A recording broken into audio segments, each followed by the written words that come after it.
¿Se oye? A ver, habla. Hola, ¿se me oye? Sí. Sí. Bueno, pues buenas tardes, agradeceros a todos que hayáis venido, lo cual ya demuestra que, bueno, pues tenéis una curiosidad, un interés, algo que es lo que nos diferencia a los seres humanos, ¿no? Saber, no pensar que las cosas son como son, sino intentar indagar, ¿no? Hablar con otra gente, relacionarse, las cosas que nos hacen seres humanos. Este es el noveno año que CERAI participa en este colectivo. Son dos colectivos en la Semana de la Lucha por la Tierra, que se celebra exactamente por un día como hoy, el 17 de abril, que es el Día Internacional de la Lucha Campesina, porque en 1996 fueron asesinados en la localidad de El Dorado, dos carajás, en el estado de Paraná, 19 campesinos del movimiento Sin Tierra de Brasil.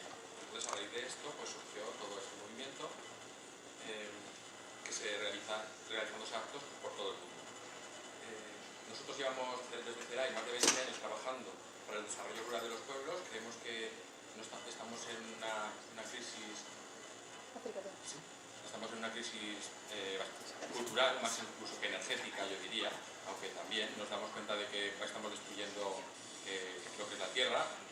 Incluso yo diría que hay gente que se atreve a decir que no vamos a una destrucción, ya lo digo en un corto plazo, pero no a un largo plazo, ¿no? Entonces, ante eso, pues el ser humano siempre se ha rehecho a esas cosas, ¿no? Y ha sido capaz de, a través de un cambio de mentalidad, hacer un cambio en su vida, de hacer un cambio del mundo. Entonces, también trabajamos en países del sur, como Mauritania, Cabo Verde, Senegal, El Salvador, Cuba, usando pues, estrategias alimentarias locales y también en nuestro territorio. Una toma de conciencia, pues para, como consumidores, pues siendo un mundo consumista, ¿no? En el que estamos, pues toda la fuerza que tenemos como consumidores. Porque, por ejemplo, puedes votar o puedes... Eso es un hecho puntual que puede tener más o menos repercusión, pero como consumidores generamos el mundo. O sea, nosotros apoyamos con ese dinero las iniciativas que nosotros creemos, que son más sostenibles y son más éticas. Entonces, por eso quiero resaltar pues, ese papel del consumidor como forma de cambiar.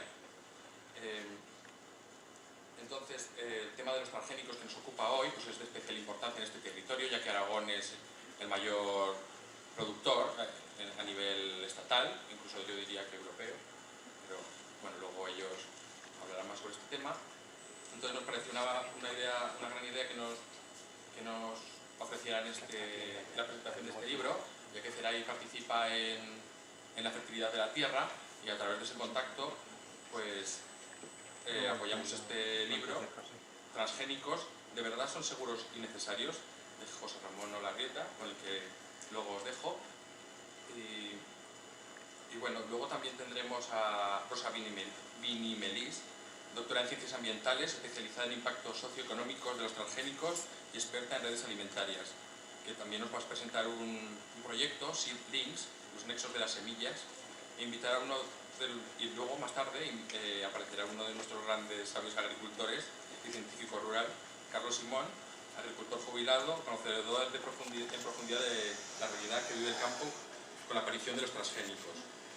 Y bueno, ahora ya os dejo con Fernando López, editor de La Fertilidad de la Tierra, que dará paso a la presentación del libro. Y bueno, pues muchas gracias y espero que lo disfruten.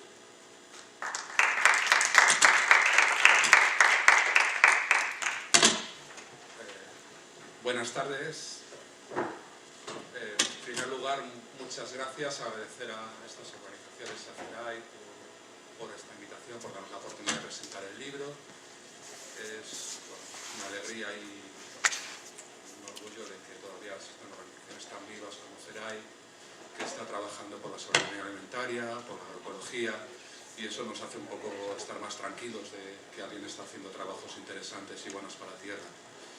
Yo voy a hablar muy poco porque si no, la persona interesante que nos va a contar cosas interesantes es José Ramón Olagueta. Y bueno, solamente quería comentar que nosotros como editorial nos creímos responsables, con la responsabilidad de editar este libro. Hacía tiempo que no existía en el mundo editorial un libro sobre los transgénicos. Creo que este libro aporta nuevos datos, nuevos argumentos. es un verdadero argumentario, es un verdadero argumentario contra los transgénicos, da muchas razones para oponerse y bueno, pues también, además de ese ejercicio de responsabilidad y también existiendo ese vacío, creo que editorialmente tenemos que ir aportando informaciones un poco para enfrentar lo que cada vez nos vemos más informaciones, libros a favor de los transgénicos. Nos encontramos con gente que está trabajando para dar información a favor, entonces no podemos dejar de dar argumentos en contra. Y bueno, también puedo decir que también la responsabilidad es por vergüenza, porque creo que lo que está pasando en el mundo agrario, lo que está pasando en la agricultura, lo que pretenden hacer las grandes industrias en el mundo rural es terrible. Lo estamos viendo, pero a donde nos quieren llevar con el plan transgénico total es terrible. Es una sociedad que por vergüenza tenemos que actuar. Creemos que como sociedad debemos de no quedarnos parados y bueno, nosotros desde donde trabajamos, el mundo editorial, hemos hecho que este libro sea posible, y organizaciones como CERAI que con estas jornadas hacen también que hacerle más difícil que esa idea tan uniformista de monocultivo pues sea más difícil que puedan llevarlo a cabo.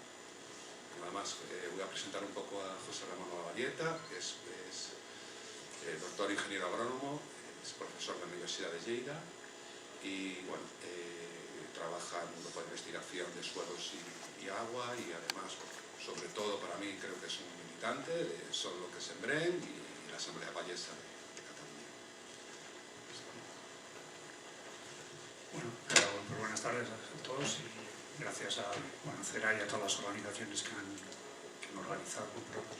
organizado estas jornadas por invitarnos a compartir este rato. Bueno, básicamente el libro se plantea la pregunta de si los transgénicos de verdad son necesarios y son seguros.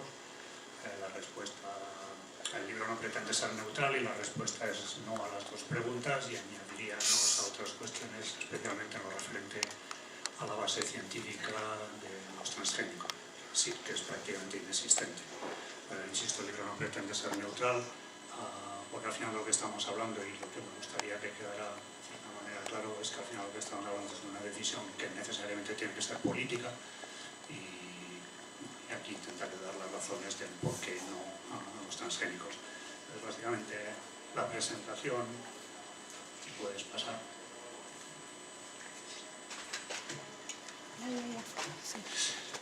Básicamente el guión de la presentación sigue más o menos los capítulos del libro, o sea que igual os ahorráis la compra, con perdón.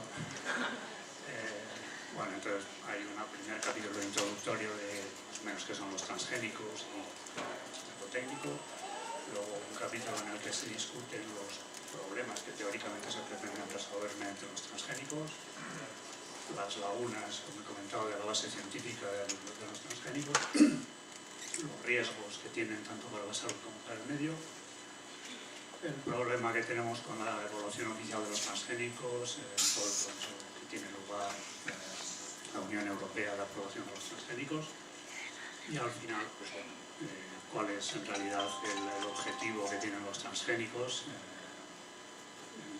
realmente no los que la literatura nos plantea, sino los que realmente.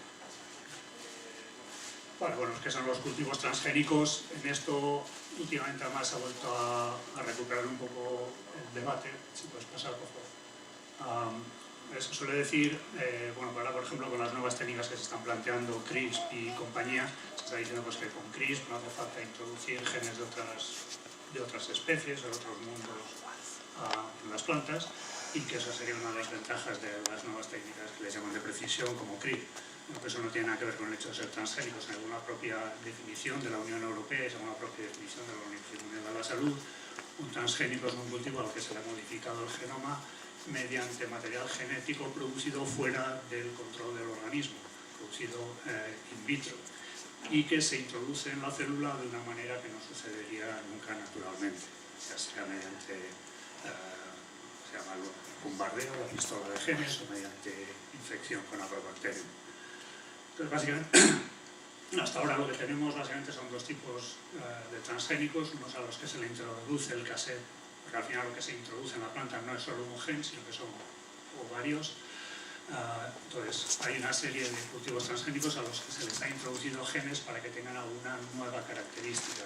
El maíz, que está aprobado para cultivo en Europa, pues lo que tiene es, se le ha introducido un gen, por ejemplo, que le hace que continuamente esa planta esté produciendo un insecticida BT. Cada una de las células de la planta va produciendo este insecticida a lo largo de todo el cultivo.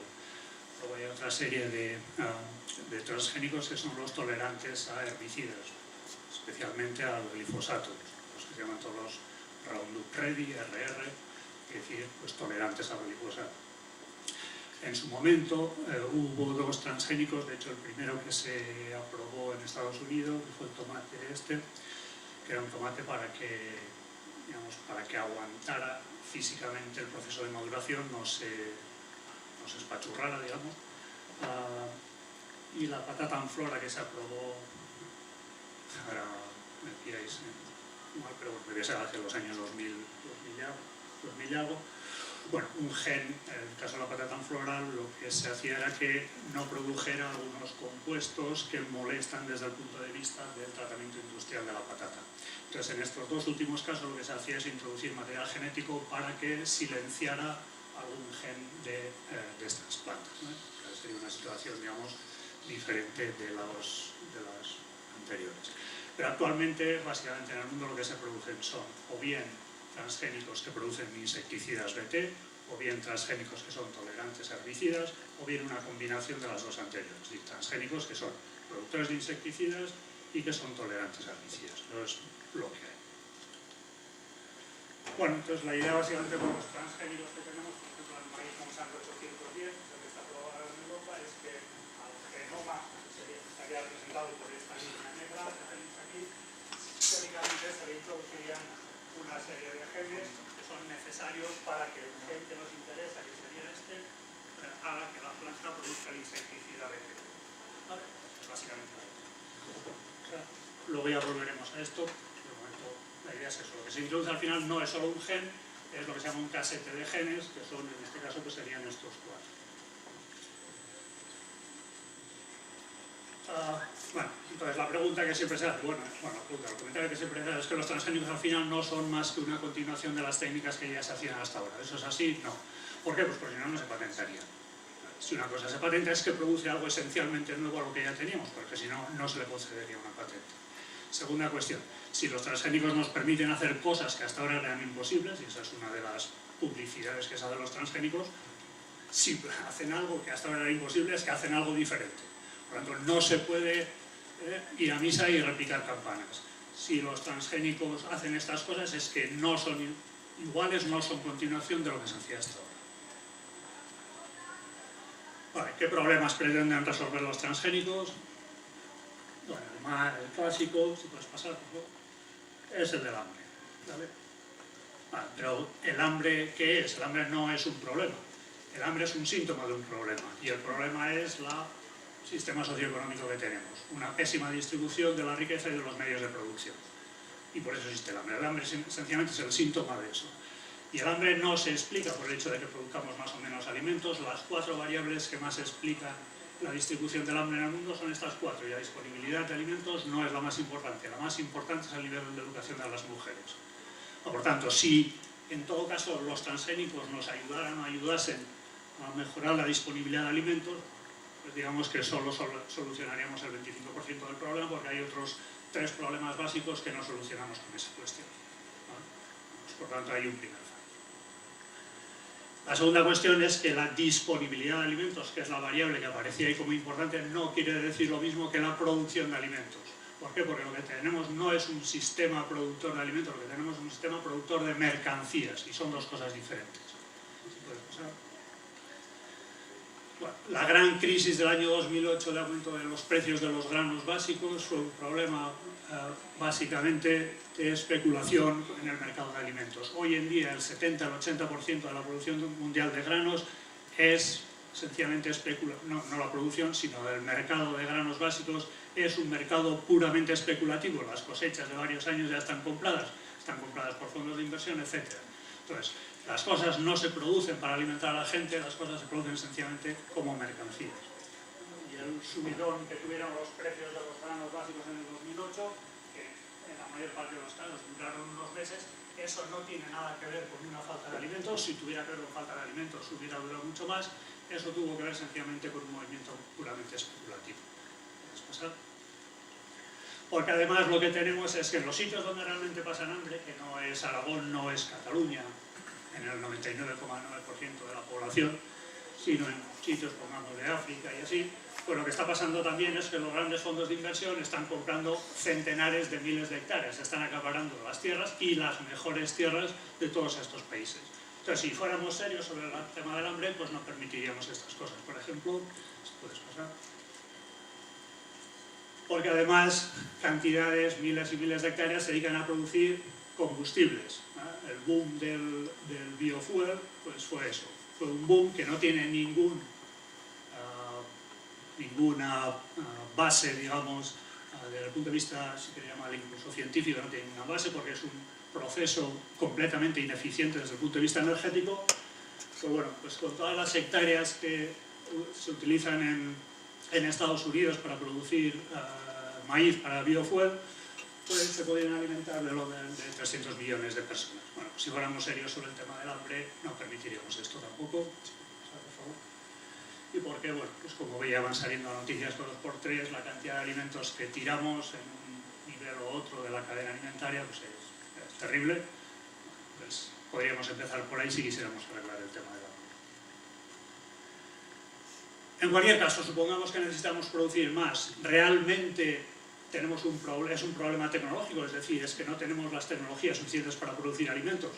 Pues no, no es así. Es decir, si Estados Unidos y concretamente California, por ejemplo, que son los sitios, llamémosle punta desde el punto de vista de lo que se entiende por tecnología moderna de producción agrícola, no tendrían hambre. Pues en California hay del orden de 30 millones de personas que pasan hambre, y en Estados Unidos el hambre ha aumentado desde que se producen transgénicos. En Estados Unidos los transgénicos empiezan a producir comercialmente en el año 96, el Departamento de Agricultura de los Estados Unidos hace estadísticas desde entonces de la gente que pasa hambre en Estados Unidos, y desde el año 1996, cuando se empiezan a producir transgénicos, el hambre ha aumentado en Estados Unidos. Si los transgénicos ayudaran a eliminar el hambre, esto no pasaría. Y lo cierto es que pasa. Y pasa porque, como hemos dicho antes, el hambre es sencillamente un síntoma de un problema socioeconómico, porque el subidón que hay en el año 2008 refleja lo mismo, refleja, la llamémosle así, crisis del 2008, y entonces el aumento tan grande que hay en la proporción de familias que pasan hambre, que actualmente en Estados Unidos es 1 de cada 17, pues tuvo lugar en el 2008 como resultado de esta crisis. Los datos continuados hasta el año 2015 reflejan la misma tendencia. En todo caso, ¿los transgénicos aumentarían los rendimientos? Pues lo cierto es que no, de eso hablará luego gente que lo ha visto más en el campo que yo, pero lo cierto es que no. Es pasar.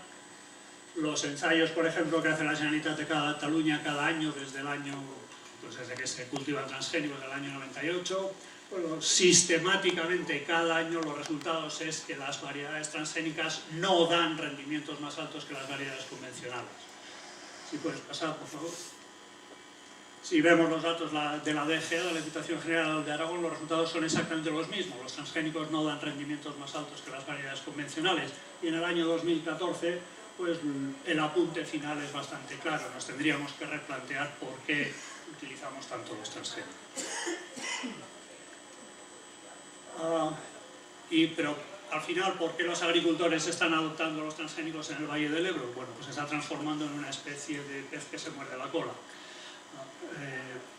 Por un lado tenemos la cuestión del monocultivo del maíz. Durante unos cuantos años el maíz tuvo un precio muy alto, era prácticamente el único, el producto que tenía un precio más decente en el mercado para el agricultor. Los agricultores se cebaron con el maíz. Bueno, el maíz en muchos sitios es prácticamente se hace año sí, año también. En esas condiciones es primer principio de la agricultura. No puedes hacer monocultivo, tienes que ir haciendo rotaciones. Bueno, si eso no se hace, pues no solo te saldrá el taladro, te saldrán 20.000 cosas más. Pero es que además, digamos, ahora se está poniendo de moda, al menos por allá por Lleida, la doble cosecha. El maíz se siembra en junio-julio, se cosecha en enero, febrero incluso. Se siembra un cereal rápido que se vuelve a coger en junio o julio. Pues el maíz, que se supone que es un cultivo de verano, resulta que lo estamos cogiendo en enero o febrero. En el Valle del Ebro todos sabemos las nieblas, que bajas allí en invierno, pues, en esas condiciones es que le puede pasar de todo hasta pillar un resfriado, sería lo mínimo que le podría pasar. Y todo esto al final es un círculo vicioso en el que el agricultor solo tiene las de perder, porque lo único que está haciendo el agricultor es producir biomasa barata. Y a la hora de producir biomasa barata el agricultor nunca va a ganar, porque su única salida si produce biomasa barata es ir cogiendo más hectáreas. Si coge más hectáreas las va a coger del vecino, el vecino es el que tiene que marchar, me da lo mismo. Por tanto, es sencillamente un salto al vacío para los agricultores esta cuestión. Eso es solo un negocio para los productores de pienso, etcétera, etcétera, que tienen mucha biomasa barata. Pero para el agricultor es un paso al vacío. La pregunta desde el punto de vista social es ¿qué sentido tiene todo eso? Es decir, hemos hecho pantanos en el Pirineo, hemos ahogado pueblos, hemos ahogado centenares, quizás miles de hectáreas de huertas y de las pocas zonas llanas que había en el Pirineo mediante pantanos. Hemos construido canales por todas partes, hemos puesto en riego no sé cuántas hectáreas. ¿Para qué? Para producir forraje para animales, los mismos animales que ya teníamos antes en el Pirineo, para producir biomasa barata, plantaciones de lo que queráis mientras los bosques del Pirineo están abandonados. Eso no tiene ningún sentido social, es un desperdicio de agua, es un desperdicio de energía, es un desperdicio de recursos que no tiene nombre. Entonces, para ese viaje, pues yo no me apunto. Bueno, pasamos esto. Bueno, son sencillamente los datos a escala mundial, es que los rendimientos, por ejemplo, de maíz o de colza no han sido mejores en los países que han adoptado los transgénicos que en los países que no los han adoptado. Y porque tenemos alternativas, es decir, los transgénicos se empiezan a investigar, pongamos, hacia el año 83, se empiezan a cultivar comercialmente hacia el año 96. ¿Que no hacíamos mejora genética antes? ¿Que no hacíamos mejora de variedades antes? Sí, claro que se hacía, y se sigue haciendo. Y la mejora, llamémosle, convencional de variedades es más eficiente que la ingeniería genética, y los hechos lo demuestran. Hasta ahora no hay ni una sola variedad transgénica, por ejemplo, resistente a sequía. No hay ni una sola variedad transgénica resistente, digamos, a suelos pobres. Bueno, pues varios programas internacionales de mejora de variedades han conseguido decenas de variedades convencionales más resistentes a sequía, decenas de variedades convencionales más productivas en suelos pobres. No hay ni una sola variedad transgénica que tenga esas características. Por tanto, la mejora convencional que ya hacíamos más o menos hasta el año 83, hasta el año 96, y que se sigue haciendo, es mucho más rápida y mucho más eficiente a la hora de sacar, si eso es lo que nos interesa, nuevas variedades, que la ingeniería genética. Bueno, y si no, en los países donde realmente pasan hambre, pues hay muchos estudios que demuestran que técnicas de manejo sencillas, cercanas, llamémosle, a la agricultura ecológica, consiguen aumentos de rendimientos pues del más del 100%, el 67%, etc. Se pueden mejorar mucho los rendimientos en estos países con técnicas, digamos, llamémosle, relativamente sencillas y muy fácilmente, digamos, adoptables por los agricultores. Segundo tema, la malnutrición. En la Universidad de Lleida, por ejemplo, están investigando producir maíz con no sé cuántos minerales, con no sé cuántas vitaminas y no sé cuántas cosas más. Supongo que habéis oído hablar del arroz dorado, que se supone que tiene un contenido muy alto en vitamina A. Bueno, pues estamos en lo mismo que estábamos antes. Si el problema es ese, ¿por qué en Estados Unidos hay gente que tiene deficiencias de vitamina A? ¿Y por qué es el doble la proporción de la población que tiene deficiencias de vitamina A en la población de origen afroamericano que no la de origen europeo? Pues porque sus condiciones socioeconómicas son completamente diferentes. El problema es el mal reparto de la riqueza. El hambre y la malnutrición son sencillamente síntomas de ese problema. Bueno, porque si no hay espinacas, hay acelgas y estas cosas. Pues inventar la sopa de ajo en esta altura de la historia, pues, o sea, a mí sencillamente no me llama la atención. Y porque si no, quizás también nos tenemos que replantear la mejora genética que se ha hecho hasta ahora. Y tanto las frutas y vegetales como el trigo, de las variedades que se utilizaban a finales del siglo XIX tenían concentraciones de nutrientes más altas que las variedades que utilizamos actualmente. La mejora genética que ha ido a producir muchos kilos ha ido a producir muchos kilos de nada. De pocas vitaminas y de pocos minerales y de tal. Muchos kilos, pero con poca sustancia. Y puedes arrear. Y porque arroces dorados ya lo sabía.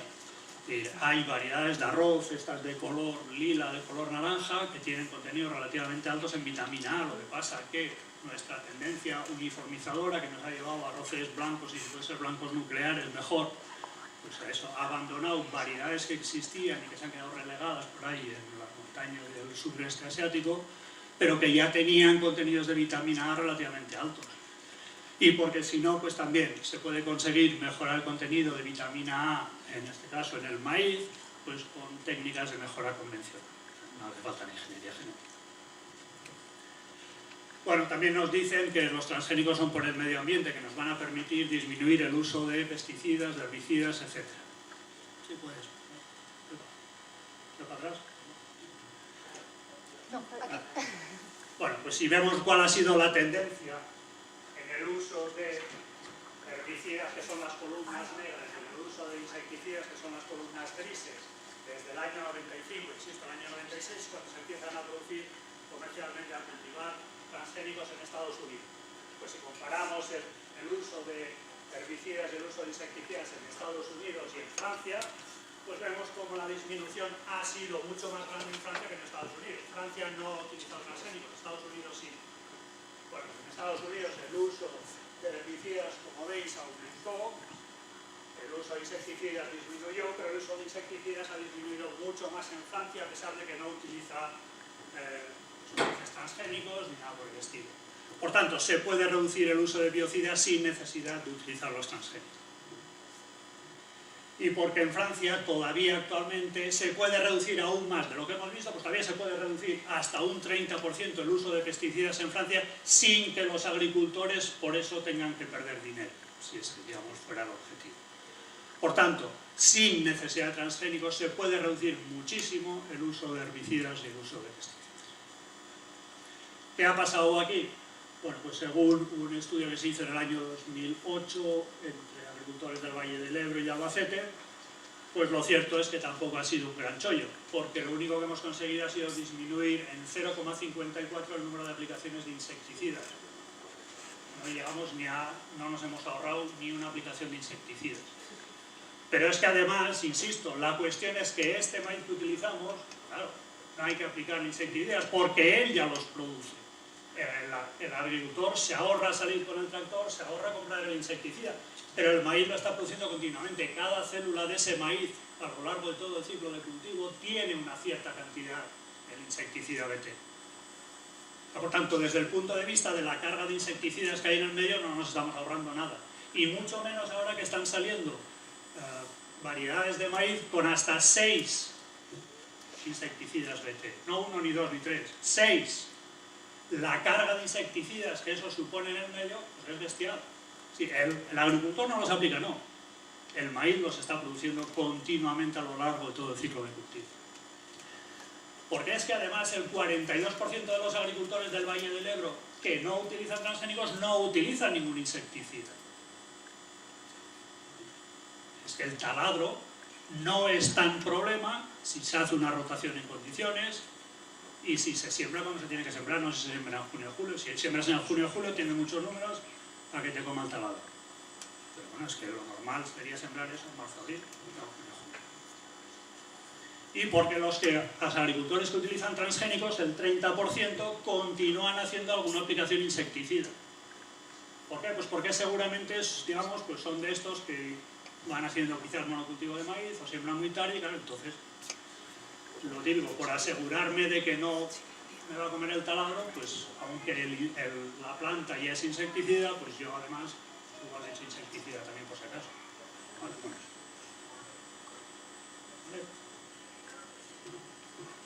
Bueno, pues y todo eso nos lo han vendido como la tecnología apunta, lo último de la ciencia, lo último de la tecnología, una cosa insuperable. ¿Puedes pasar? Bueno, como comentábamos antes, la idea, por ejemplo, en el maíz, en Monsanto 810, es que había que añadir estos 4 genes al maíz para que funcionara, digamos, y produjera el insecticida BT. ¿Vale? Lo cierto es que el maíz Monsanto 810 no tiene eso, sino que tiene esto. Le falta este gen y le falta un gen del gen que se supone que tiene que producir el insecticida BT. Esta es la tecnología punta que nos han producido. Esto es un churro. Si tenía que pasar esto es un churro. Lo que pasa es que el churro sale bien, porque a pesar de que el gen que se supone que tiene que producir el insecticida BT no está entero, resulta que la planta produce el insecticida. Pues todavía doble churro. Porque se supone que era el gen entero el que tenía que hacer que la planta produjera el insecticida. Bueno, no lo sé. Bueno, y a partir de ahí pues viene de todo. Estudios que se han hecho en la composición de estos maíces, pues por ejemplo, este que se hizo aquí en Europa, pues dice que hay cambios en 43 proteínas, en la cantidad, digamos, de las proteínas que hay en el maíz respecto a su maíz convencional. Aparecen 7 nuevas proteínas que no estaban en el maíz original y 9 de las proteínas que estaban en el maíz original desaparecen. ¿Por qué? Si solo tenía que aparecer una proteína nueva. ¿Qué pasa ahí? Pues no sé. No solo eso, una de estas proteínas nuevas que aparecen, según dicen los mismos autores, es un conocido alergénico.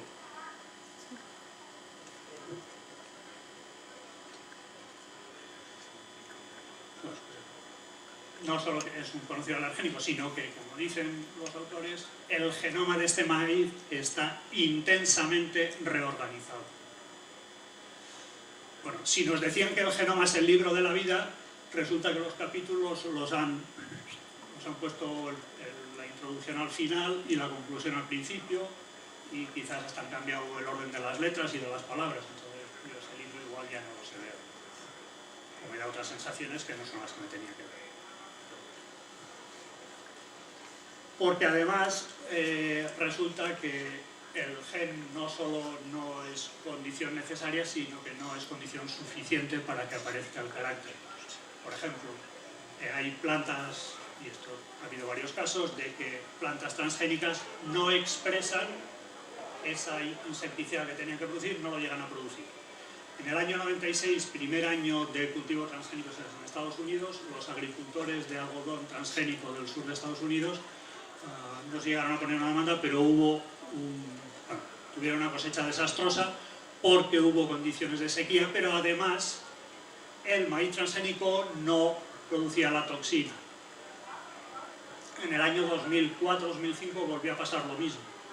Parece que en condiciones de estrés las plantas transgénicas no expresan este carácter nuevo que se les ha metido, el carácter transgénico. Eso se le llama silenciamiento del transgen. En el año 2008 este estudio preguntaba a unos cuantos científicos a ver por qué pasaba eso y ninguno lo sabía. No solo ninguno lo sabía, sino que evidentemente como resultado de eso, cada uno daba una razón diferente. Esa es la tecnología punta que tenemos, esa es la base científica de un producto que se vende comercialmente así y que luego además quizás no lo comamos, pues deja bastante que desear. ¿Podéis pasar? Bueno, ahora nos venden exactamente el mismo discurso, exactamente la misma historieta con las nuevas técnicas CRISP y compañía, que ahora están de moda. Bueno, pues una gran frecuencia de mutaciones no deseadas aplicando la tecnología CRISP a células humanas. Y estas se supone, le llaman nuevas tecnologías genéticas de precisión. Pues si eso es precisión, que nadie sí que lo vea. Alta frecuencia de mutaciones. Eso sigue siendo un churro. Bueno, no solo, digamos, la base es penosa, sino que además no sabemos cómo evaluar, cómo decir si estos transgénicos son buenos o malos o regulares, una vez los tenemos en el campo. En el año 2008, insisto, en el año 96 se empezaron a cultivar en Estados Unidos, en el año 98 se empezaron a cultivar en Europa. En el año 2008, una profesora que llevaba muchos años estudiando la posible toxicidad de los transgénicos decía: no hay consenso científico sobre cómo hacer los ensayos para evaluar la posible toxicidad, ni sobre cómo interpretar los resultados. Estábamos más peces de otra cosa en el año 2008, no en el 90 o en el 91, 92, no, en el 2008, 12 años, 10 años en el caso europeo, 10 años después de que se hubieran aprobado los premios transgénicos. En el año 2014, un informe pues decía que los ensayos que se habían hecho, los estudios que se habían hecho, la mayor parte de los estudios que se habían hecho hasta entonces sobre los posibles efectos de los transgénicos BT sobre otros insectos que no son plagas y sobre insectos, digamos, que podrían ser beneficiosos, sí, incluso, pues en realidad no valían para nada. En el año 2014, 16 años después, 16 años de estudios sobre qué efectos podían tener estos transgénicos sobre insectos y tal, resulta que la mayor parte de ellos no estaban bien hechos. Bueno, el 2014 fue antes de ayer, o sea, eso no se ha solucionado, evidentemente. Bueno, ¿cuáles son los riesgos que nos plantean los transgénicos? Con esta mala base científica, pues evidentemente bastantes. Bueno, hay evidentemente el problema de contaminación, que evidentemente aquí lo habéis sufrido mucho.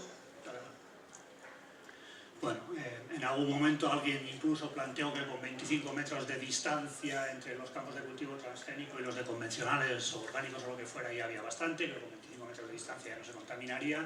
Evidentemente eso para cualquiera ya intuitivamente ya te suena a churro, pero evidentemente estudios que se han hecho posteriormente pues muestran que evidentemente el polen del maíz puede llegar a contaminar hasta kilómetros de distancia, tanto lo de los 25 metros.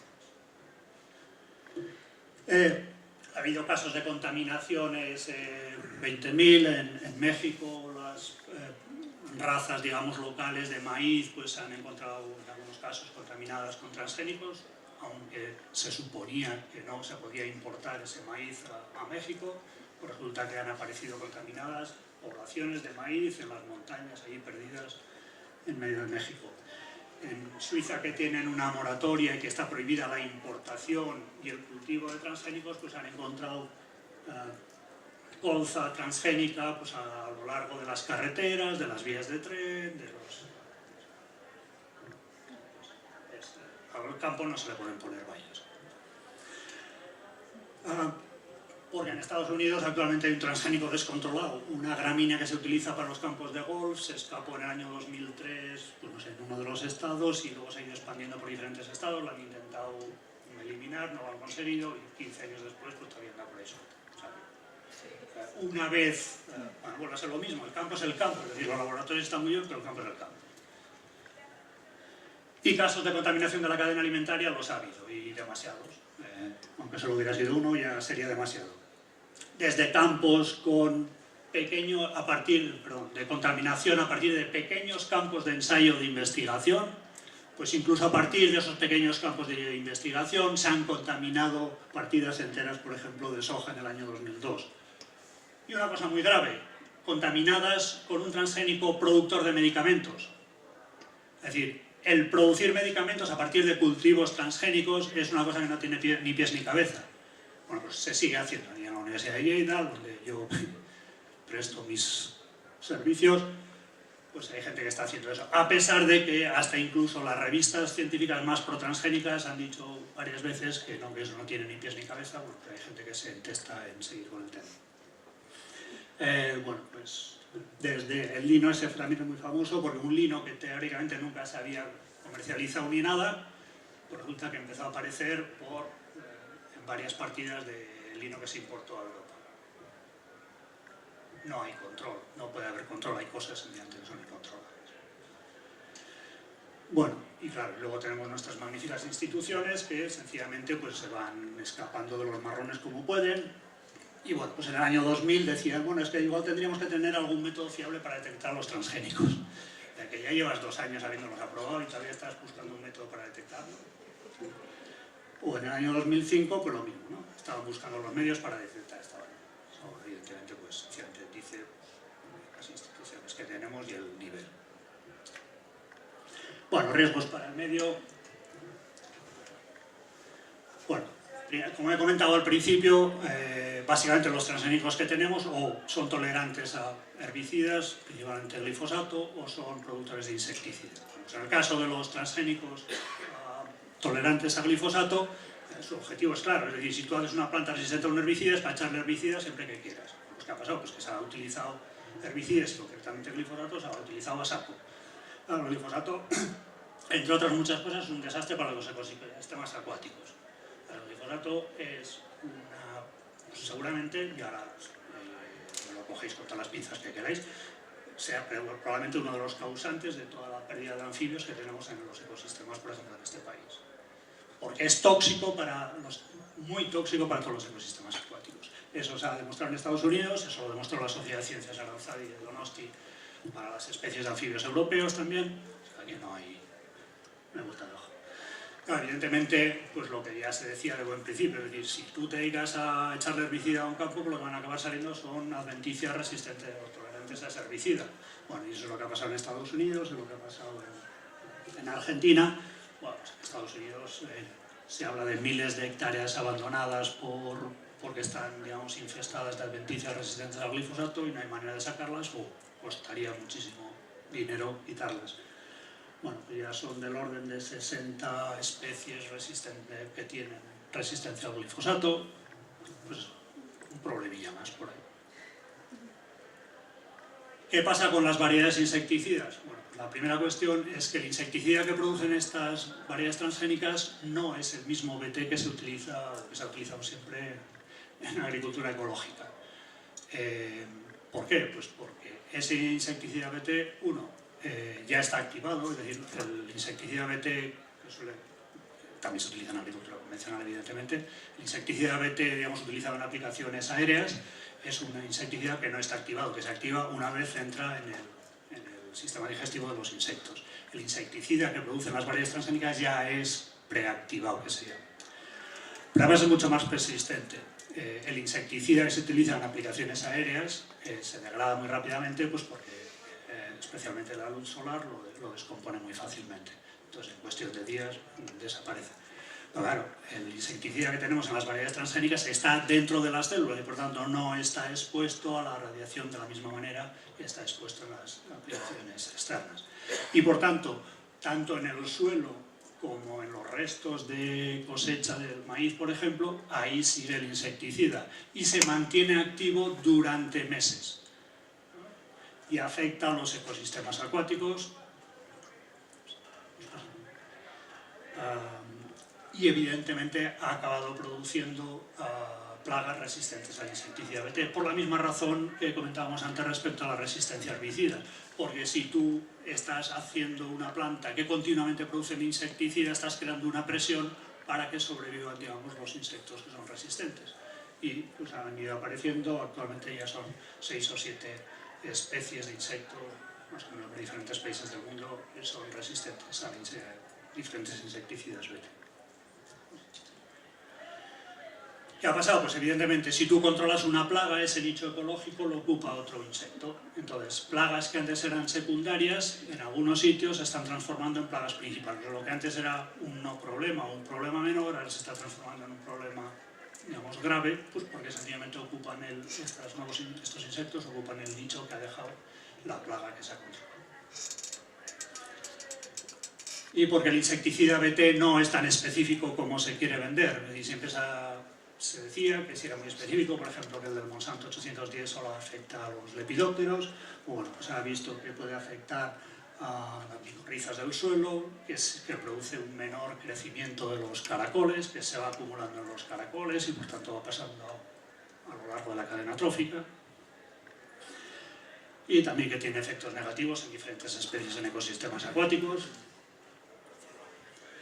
Bueno, y la salud humana. La primera cuestión es, ¿estamos expuestos a estos productos? Bueno, la respuesta evidentemente es que sí, estamos expuestos a los nuevos genes y a los nuevos productos. Como hemos visto antes, en los transgénicos estamos introduciendo, pues, por ejemplo, en el caso del Monsanto 810, 4 genes, bueno, 3 al final porque uno no aparece. Y concretamente el gen que produce la toxina BT es en unas bacterias del suelo. Nosotros no hemos evolucionado comiendo suelo y por tanto no hemos evolucionado con las bacterias del suelo. No estamos acostumbrados a comer toxinas BT. Si no, quizás hubiéramos desarrollado cierta resistencia, pero no estamos acostumbrados. De hecho, el insecticida BT, hay varios estudios de hace ya años, cuando se aplicaba con aplicaciones aéreas, producía reacciones alérgicas en los trabajadores que los utilizaban, por ejemplo. Entonces, estamos expuestos a esos nuevos genes y estamos expuestos, evidentemente, a esos nuevos productos, insecticida BT. Y se ha demostrado, además, que tanto el gen como el insecticida pasan a los músculos, por ejemplo, o a la sangre de los animales, y eso desde el año 97, que había algún estudio que lo demostraba. En el año 2003, cuando ya estábamos ya en plena marea de los transgénicos, varios estudios lo demostraron también con cerdos. Se demostró también que el gen completo puede pasar a la sangre humana, genes completos pasan de los alimentos a la sangre humana, y que incluso en los productos, sea aceite, en este caso aceite de soja o también en el caso de la leche, se ha visto que pueden contener, digamos, el material transgénico. Eso, pues, lo más, no sé si lo más grave, pero bastante grave también, es que eso lo ha ido negando la Autoridad Europea de Seguridad Alimentaria, lo ha ido negando sistemáticamente por lo menos hasta el año 2008, si no recuerdo mal. Cuando, insisto, en el año 97 ya se había demostrado, cuando en el año 2003 también. Entonces, unos señores que se supone que son científicos, que hacen revisiones de todo lo que se publica y se deja de publicar, que lo nieguen, eso ya sencillamente es mala gaita. No se puede decir, no, es que no lo han encontrado, no sé qué, eso yo lo he encontrado ellos, que lo podían encontrar ellos. Por tanto, eso, obviamente, eso es mala gaita. Entonces, la pregunta, vale, si nosotros estamos expuestos, pero eso supone algún problema para la salud, la frase típica con la que nos bombardean es que no se han demostrado efectos contra la salud. Bueno, es una media verdad, como media verdad la peor de las mentiras, por tres razones. Una, no somos, por decir algo, nosotros, digamos, llamémosle así, los antitransgénicos, o la sociedad en general, la que a posteriori tiene que demostrar si un transgénico es peligroso o no. Tiene que ser la empresa o la persona que quiere vender eso la que tiene que demostrar a priori que eso no es ningún problema. Evidentemente, con el conocimiento científico que hay en cada momento de la historia. Pero bien. Y entonces, eso no se ha hecho. ¿Qué puedes pasar? El profesor José Luis Domingo, del Instituto de Toxicología de la Universidad de Tarragona, Rovira Virgili, pues ha ido haciendo revisiones a lo largo de los años. En el año 2000 ya decía, es que solo hay 4 trabajos publicados que analicen la posible toxicidad de los transgénicos. Y ninguno de ellos corresponde a ninguno de los transgénicos que estaban aprobados hasta ese momento. En el año 2000, 2 años después de que en Europa se hubieran aprobado los primeros transgénicos, no había ningún estudio publicado sobre la posible toxicidad o no de los transgénicos. Con esa nula base científica se habían aprobado los transgénicos. El profesor Domingo continuó haciendo estudios, en el año 2007 prácticamente llega a la misma conclusión. O sea, llevábamos 10 años sin saber realmente si había algún problema o podía haberlo o no. Bueno, en una revisión que se hizo en el año 2014, estos eran los datos. En el año 2014, 16 años después de que se hubieran empezado a cultivar comercialmente los transgénicos, solo había estudios toxicológicos a largo plazo publicados de 9 de los 47 transgénicos. 38 transgénicos no teníamos ni idea de qué podía pasar con ellos en estudios de toxicología a largo plazo. El 76% de estos estudios se publicó después de haber sido aprobados, no antes, después. Y la mitad de esos, 9 años después. Es una vergüenza. Pues pasar. Segunda razón. Vale, a priori no lo hemos estudiado. ¿Se ha hecho algún estudio a posteriori? Es decir, han dicho, vamos a mirar a la gente que ha comido transgénico respecto a la que no ha comido, ¿qué les ha pasado o qué no les ha pasado? Bueno, pues no, eso no se ha hecho. Entonces esa frase inicial de no, se han demostrado efectos y tal, es un brindis al sol. Es que así, eso puede ser porque realmente no hay ningún efecto o porque nadie lo ha estudiado. Entonces lo que pasa es que nadie lo ha estudiado. Por una razón muy sencilla, pues porque en Estados Unidos los transgénicos no van etiquetados, entonces tú no sabes, ni en Canadá, ni tal. Entonces tú no sabes si estás comiendo transgénico o no. No puedes tener una población control que digas, esta población no ha comido transgénicos, porque no lo sabes quién ha comido y quién ha dejado de comer. En la Unión Europea la situación es diferente, pero prácticamente la misma, porque solo están etiquetados los que tienen más del 0,9%, por tanto, tú puedes estar comiendo continuamente 0,8% de transgénico y por tanto ya no eres una población control, no sirves para hacer este tipo de estudios. Pero bueno, los estudios que se han hecho con poblaciones humanas. En el año 2003 ya se demostró que los transgenes pasan las bacterias de nuestro intestino. Yo no sé si eso es bueno o malo porque nadie ha seguido estudiando qué pasa con eso. Pero a mí a priori como que no me hace mucha gracia.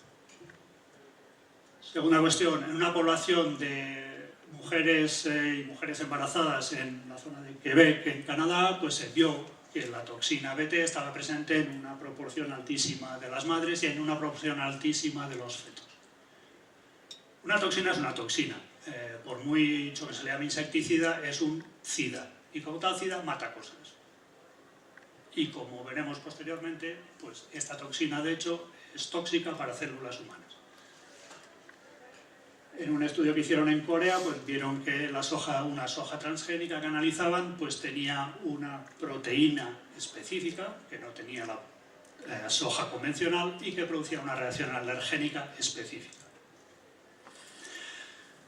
Vale, bueno, pues eso es lo que tenemos respecto a poblaciones humanas. Respecto a estudios de laboratorio, que sería la tercera posibilidad, pues también han demostrado problemas. La soja transgénica tolerante a glifosato produce problemas en el sistema reproductivo femenino, efectos negativos en testículos, efectos negativos en el páncreas y envejecimiento prematuro del hígado, también todo esto en ratones de laboratorio, insisto. Pero al final es lo que tenemos, digamos, antes de practicar con personas, pues es lo primero que hacemos. Bueno, glifosato, evidentemente las importaciones de glifosato nos vienen cargaditas de glifosato, por eso la Unión Europea cambió los límites máximos admisibles de residuos de glifosato en el año 98, creo que fue, multiplicó los residuos máximos admisibles de glifosato en las importaciones 20 veces. Es decir, si en el año 95 las importaciones de soja podían tener, si no recuerdo mal, hasta un 0,1 miligramos por kilo, pues a partir del año 96 podían tener 20 de residuo de glifosato, 20 miligramos por kilo. ¿Por qué? Pues bueno, en un arranque de franqueza lo decían, para permitir las importaciones de soja de América. Que se agradece la franqueza, bueno, entonces nos estamos comiendo una cierta dosis de glifosato, y el glifosato, bueno, pues como sabéis de los debates que ha habido últimamente, pues la Organización Mundial de la Salud lo declaró probable cancerígeno, puede pasar. Como hemos comentado antes, la toxina BT es citotóxica para células humanas, por tanto tener esa toxina en la sangre no es gratis seguramente, porque la toxina